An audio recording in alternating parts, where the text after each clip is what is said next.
Saan mga bossing ko ang tamang posisyon ng salamin? Baka kayo mga bossing ko, alam mo nyo po ba, ultimo yung maliit na salamin, yung salamin na ginagamit kapag ka nagme-makeup. Tinitignan ko lagi yan kung saan napapatong yan dati nung nabubuhay pa yung anak ko mga bossing. Ay ko, anak, baka ito ay nakaharap sa maling posisyon, makaka-attract tayo ng negatibo. Yung mga ganun mga bossing. Ngayon po mga bossing ko, ang tamang posisyon po niyan dapat mga bossing ko, nakatapat po yan mga bossing ko sa silangan, sa liwanag ng sinag ng araw. At yan naman po mga bossing ko ay napaka-negatibo kapag po kayo ay maglalagay ng salamin sa may higaan kung saan kayo nahihiga natutulog mga bossing ko.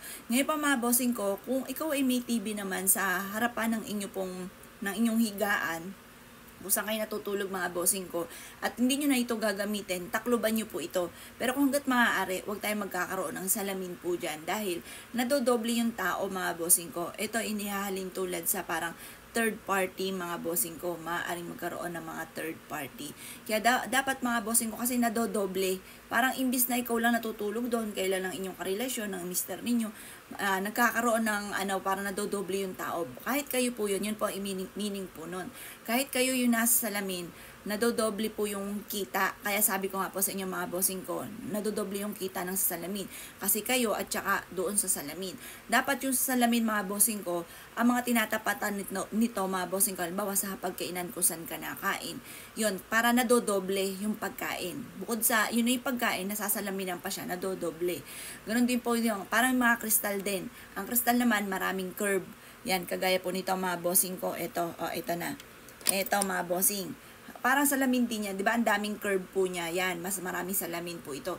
Dapat ito, nakalagay sa maraming barya, maraming pera para nag-a-attract ng swerte.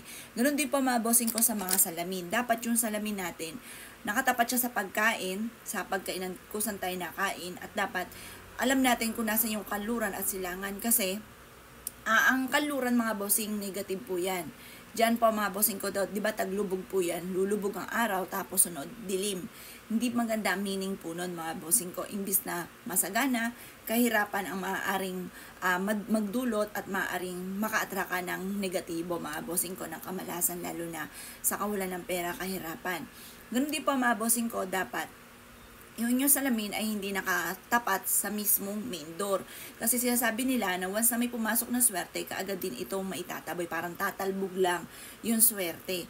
Or kaya po mga bossing ko, sabi nga po, na wag kang maglalagay ng salamin. Kung halimbawa ito yung labas, yung daan na lang. Parang dadaan-daanan ka lang sa negosyo. Kasi kapag po halimbawa ganon, nakatutok siya sa labas, yun nga po, parang imbis na papasok po yan, parang dadami lang yung nasa labas mga bossing. Ngayon, kung naiisip po ninyo, dapat sa loob dumami ang taong mga bossing ko ng tindahan.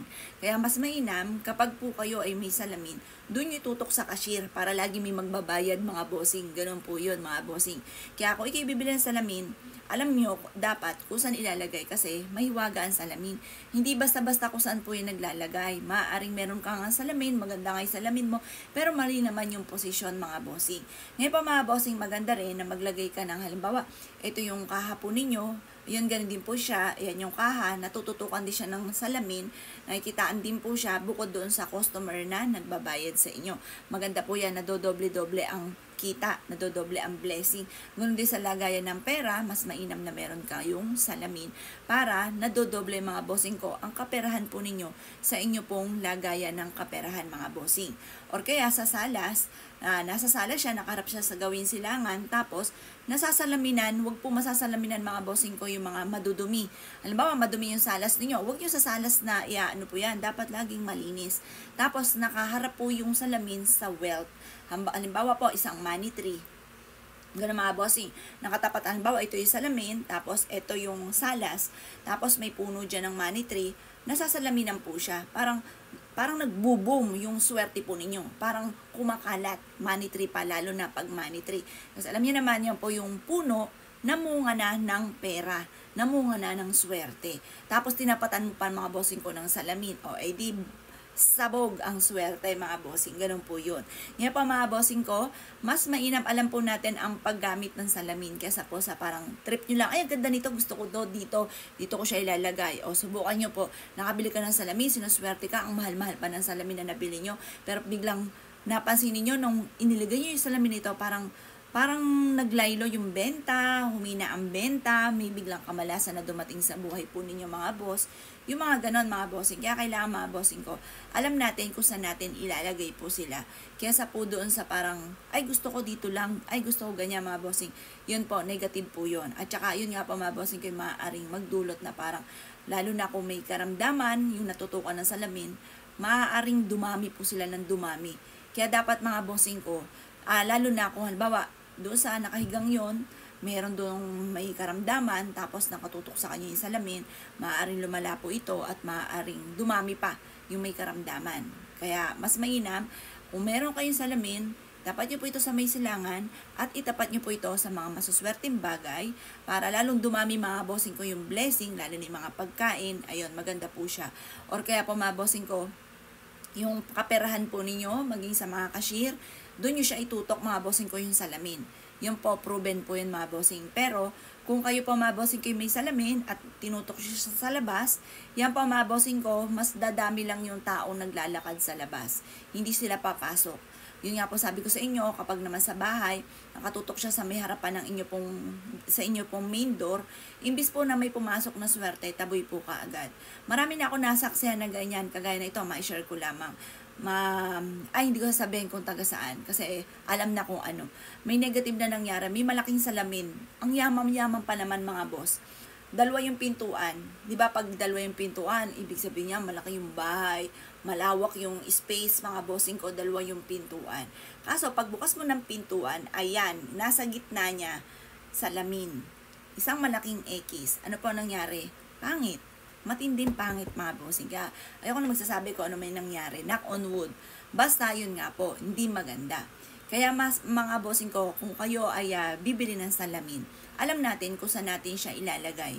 Kasi ang salamin, hindi makapangyarihan po yan eh. May iba pa nga, hindi masyado naggagagamit po yan. Kasi nga po, lalo't alam ang mga meaning, mga bossing.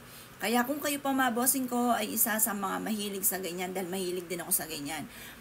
Meron nagbigay sa akin ng salamin, ang laki mga bossing ko. Ang ginawa ko, pinako ko siya sa pader. May meaning din po yan, dapat sa mga pader niya nakahang, ganon, para mas matibay. Tapos kasi ang salamin, nababasag po yan, di ba? Kaya doon nyo siya ilalagay, ipapako sa matibay. Pagkatapos, ang itatapat nyo sa kanya, ang tinapat ko sa kanya, yung frame na may phoenix and dragon.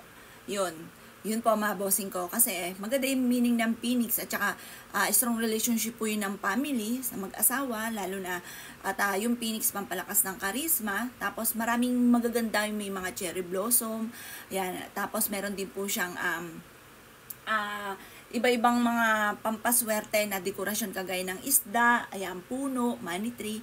Ang ganda ng meaning. Parang nadodoble-doble yung blessing mga bossing ko. At saka maganda yung parang higit ka na makaka-attract ng swerte, lalo na sa kaperahan o lakas ng karisma. Kung negosyante ka, tapos may mga ganon kayo mga bossing, tutukan nyo siya ng salamin, parang mas lalong magbo-boom. Pansin ko nga pa mula nilagay ko yan dyan kasi nilagay ko siya, parang itinaklob ko lang siya sa pader kasi kawikaan ko, hindi ko pa siya maipapapako dyan, hindi ko pa mauutos na ipako po yan dyan, parang marami pa akong ginagawa, kaya sinandal ko lang muna siya sa pader. At yun nga po mga bossing ko, maraming blessing na dumating. Kaya subukan nyo rin po yan mga bossing ko at proven po yan. Asya, good luck pa sa inyo po lahat!